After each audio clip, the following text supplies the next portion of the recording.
ওরে শেষ জামানার উম্মত আমরা, দুঃখ নাই আমার, আমরা রাসূলুল্লাহ, আমরা রাসূলুল্লাহ। ওরে আরবেরই মরুচরে মায়া মেনারু ধরে, আরবেরই মরু চরে মায়া মেনারু ধরে।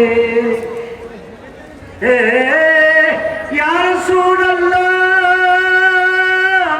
ইয়া হাবিবাল্লাহ, ওরে সর্বজাহান বিরাজ করে, সর্বজাহান বিরাজ করে, ইয়া হাবিবাল্লাহ, ইয়া রাসূলুল্লাহ।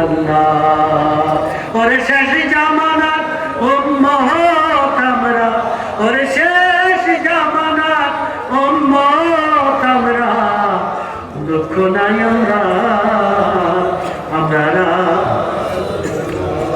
এই মান্না গাউসে পাক যখন আরশে আযিমে আল্লাহ ডাক দিছে, মা কাউকা বাকাউসেন নাও আদনা, দোস্ত আরো কাছে আসো। এই যে ধেনু দেখাইলে যেভাবে দূরত্ব, আল্লাহ একটু দোস্ত আরো কাছে আসো। যখন নবীজি যাওয়া শুরু করছে, গাউসে পাককে বাদ দিয়ে দিছে না, একসঙ্গে গেছে। এই মরণ ঝগড়া একসঙ্গে প্রমাণ হইল আরশে আযিম, আরশে আযিম পার হইয়া, লামাকানের দরজা পার হইয়া, আল্লাহর ইলাহিয়ত জগৎ জালালিয়াত, যেই জালালিয়াত হলো ইসমে জাত, আল্লাহর জগতে গাউসে পাক আমার নবীজিকে দিয়া গাউসে পাক আল্লাহর জগতে পৌঁছাইয়াছে। আল্লাহ কয়, দোস্ত উদতু মিন্নি, আমার জাতের সঙ্গে বিলীন হইয়া যাও। এখন গাউসে পাক, গাউসে পাক, গাউসে পাক তো গাউসে পাকের কদমে, গাউসে পাকের স্কন্ধে নবীজির কদম, তিনি কতটুকু দূরে। ওই সময় গাউসে পাকের এই যে পকেট, দুই পকেটের মধ্যে সমস্ত রূহগুলি অবস্থান করতেছিল।